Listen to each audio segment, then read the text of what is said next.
nice plays. So really encouraged by Bryce and his play and what he's done. So we have our hands full this week for sure. I know you were evaluating Bryce along with CJ. What do you remember about that time in evaluating both quarterbacks and the decision that one of these quarterbacks would fall to you?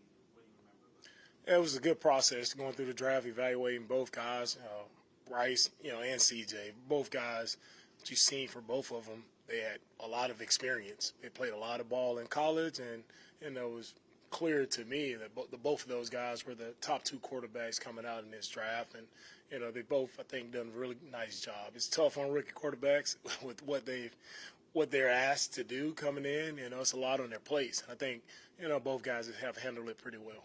What did you see from their defensive unit on film? Yeah, their defense is a really good unit. I think it starts up front with Brown and Burns.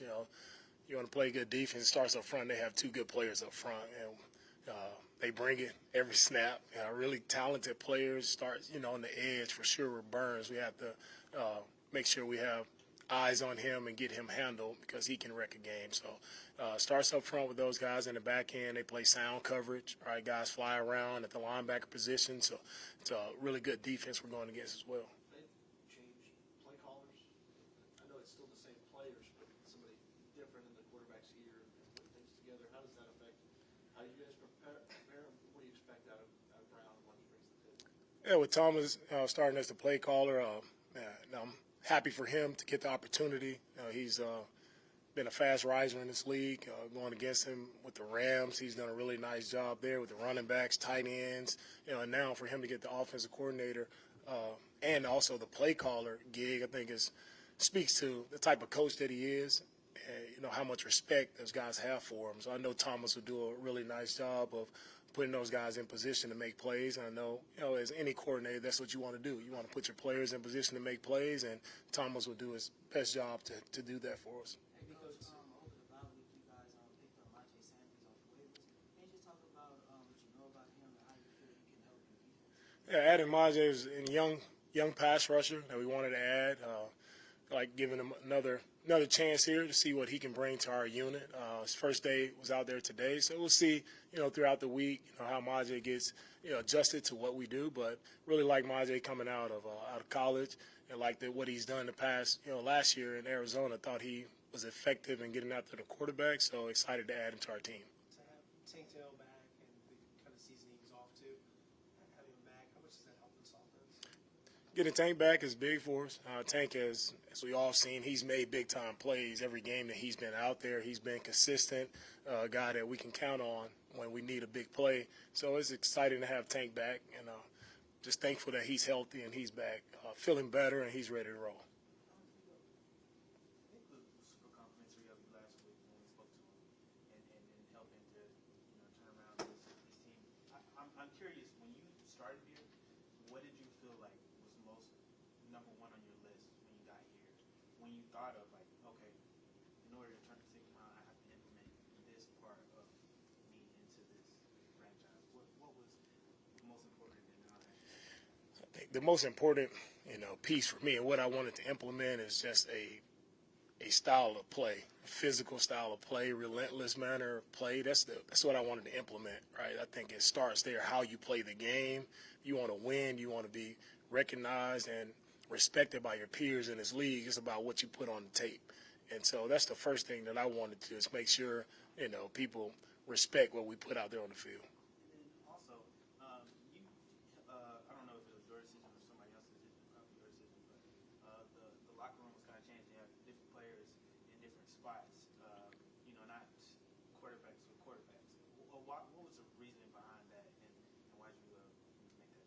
And my reasoning behind, switching up the locker room is to build a connected team, right? You have to build a connected locker room. And a lot of times when guys are in locker rooms and you're always by position, you're in a locker room by your position group, you go and meet, you're with your position group, so it can get segmented at times. So I really wanted to build an environment conducive for guys to communicate and talk to each other from different sides of the ball, offense, defense, just making sure we build a true team environment and not an environment of its offense, defense, and you feel kind of separated. So how do you bring guys together? It's just making sure guys are interacting the most, and I think it's gone really well with our team. Coach, when you got back out of practice today, did you just feel that energy of guys wanting to get back to work, get back to doing what they're doing? I know you told them to take some time away, and I think some of them took like 1 or 2 days, then they were back trying to get ready to prepare for this week. Did you just get that energy of that they're ready to get back to work?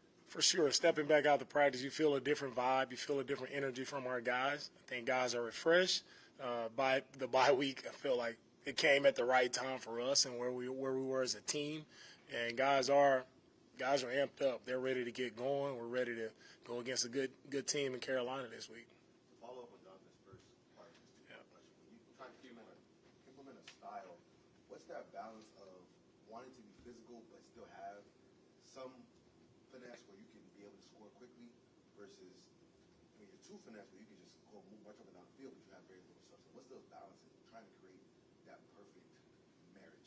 For me, I feel like the game is played one way. It's a physical game. That's what football is all about. When the game was first invented, it was meant to be played physical. And that's how I learned football, and that's how I believe it should be played. And that's just a style, a brand that I want to put on the Texans. And I think we're starting to build, that type of brand where we're a physical football team. DeMeco, it wasn't that long ago that this franchise wasn't at the 500 mark and struggling to get wins. When you face a team like Carolina that hasn't won, is there any danger of like, hey, look at the record, or are you not worried about that with your guys? The message is reinforced to them that they're a good team. Yeah, for us, we understand every team, as you guys saw over all the games this weekend, right? Every team, any team can be beat. So we don't take anyone lightly. We know, we watch the film. So we know Carolina is a good team. We know what they can do.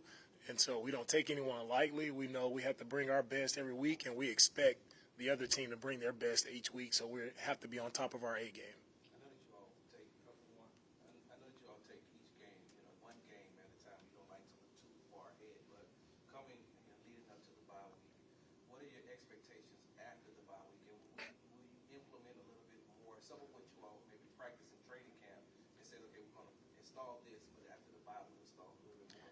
Yeah, after the bye, we just took a look internally, and we just want to see where our guys can improve and get better. Right? We've done a lot of good things over these first 6 weeks, but there's also a ton of room for improvement. And we showed that to our guys and gave them some things to work on. So I just want to see our guys continue to improve on the areas where we're weak. We just want to continue to improve that and see, how good can our team get week after week. All right.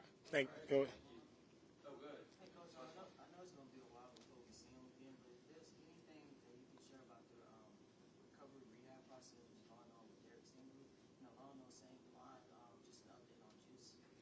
Yeah, with Stingley, I think his recovery process is going. He's on schedule. It's on plan. He's doing well. Juice, same way. We'll see where he ends up over the next week or so. All right. Thank you guys.